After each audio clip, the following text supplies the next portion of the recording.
everyone. In this session we are going to discuss about S-MIME. S-MIME, that stands for Secure Multipurpose Internet Mail Extension. Secure Multipurpose Internet Mail Extension. S-MIME is a secure email standard. Secure email standard. It is based on either non-secure emailing standard called MIME. It is based on earlier non-secure emailing standard called MIME. Working of S-MIME, secure MIME, how this works. Secure MIME approach is similar to PGP, the working of the PGP that we discussed in the last session. It also uses public key cryptography, symmetric key cryptography, hash function and digital signature. It also same like PGP, it also uses public key cryptography, symmetric key cryptography, hash functions and digital signature. It provides similar security services as PGP for email communication. The most common symmetric ciphers used in S-MIME are RC2 and triple DES. The usual public key method is RSA and the hashing algorithm is SHA1 or MD5. S-MIME specifies the additional MIME type such as application Paxman MIME for data and enveloping after encrypting. The whole MIME entity is encrypted and packed into an object. The S-MIME has standardized cryptographic message formats different from PGP. In fact, MIME is extended with some keywords to identify the encrypted or signed parts in the message. S-MIME relies on Xdot 509 certificates for public key distribution. It needs top-down hierarchical PKI for certification support. This is an working of S-MIME. One of the schemes, either PGP or S-MIME is used depending on the environment. A secure email communication, e-email communication in a capital network can be provided by adapting to PGP. For email security over internet, where mails are exchanged with new unknown user very often, S-MIME is considered as a good option. DNS security. DNS, you already know DNS. What is DNS? DNS is domain name system. DNS security extension. We'll call that as DNS SEC. That is DNS security extension is an internet standard that can foil such attacks. Vulnerability of standard DNS. In a standard DNS scheme, whenever the user wants to connect to any domain name, his computer connects the DNS server and looks up the associative IP address for the domain name. Whenever in a standard DNS scheme, whenever the user wants to connect to any domain name, his computer contacts the DNS server and looks up the associative IP addresses for the domain name. Once the IP address is obtained, the computer then connects to that IP address. In this scheme, there is no verification process involved at all. A computer asks its DNS server for the address associated with a website.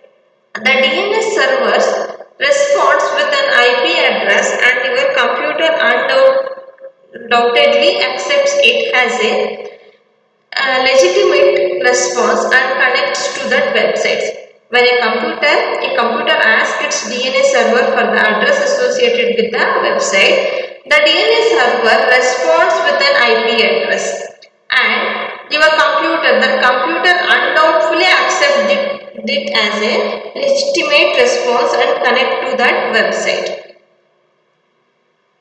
A DNS lookup actually happens in several stages.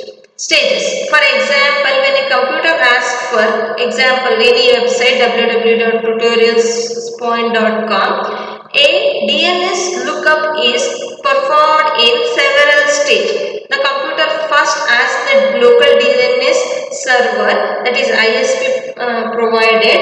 If ISP has this name in its cache, it responds, else forwards the query to a root zone directory where it can find .com and root zone replace. Based on the replay, the computer then asks the .com directory where it can find tutorialspoint.com. Based on the information received, the computer inquires tutorialspoint.com where it can find www.tutorialspoint.com. It finds. This is what happened. That's why I explained. This is the query of www.tutorialspoint.com is sending to the local DNS server. It queries with the root DNS server and .com's DNS server and the tutorial point DNS server. It communicates with all those things and respond. DNA security extension.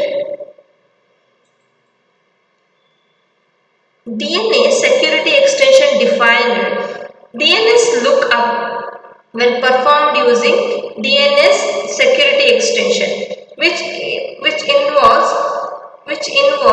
signing off replace by the responding entity.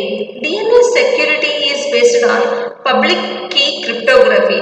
In DNS security extension standard, every DNS zone has public or private key pair. All information sent by the DNS server is signed with the originating zone private key for ensuring authenticity. DNS client need to know the zone's public key to check the signatures. Clients may be pre-confirmed with the public keys of all the top level domains or root DNS, anything. With DNS security extension, the lookup process goes as follows. When your computer goes to ask the root zone where it can find .com, the reply is signed by the root zone server. Computer checks the root zone signing key and confirms that it is the legitimate root zone with true information. In the replay, the root zone provides the information on the signing key of .com zone server and its location, allowing the computer to connect the .com directory and ensuring it has legitimate. The .com directory then provides the signing key and information for tutorialspoint.com, allowing it to contact google.com and verify that you are connected to the real tutorialspoint.com as confirmed by the zones above it.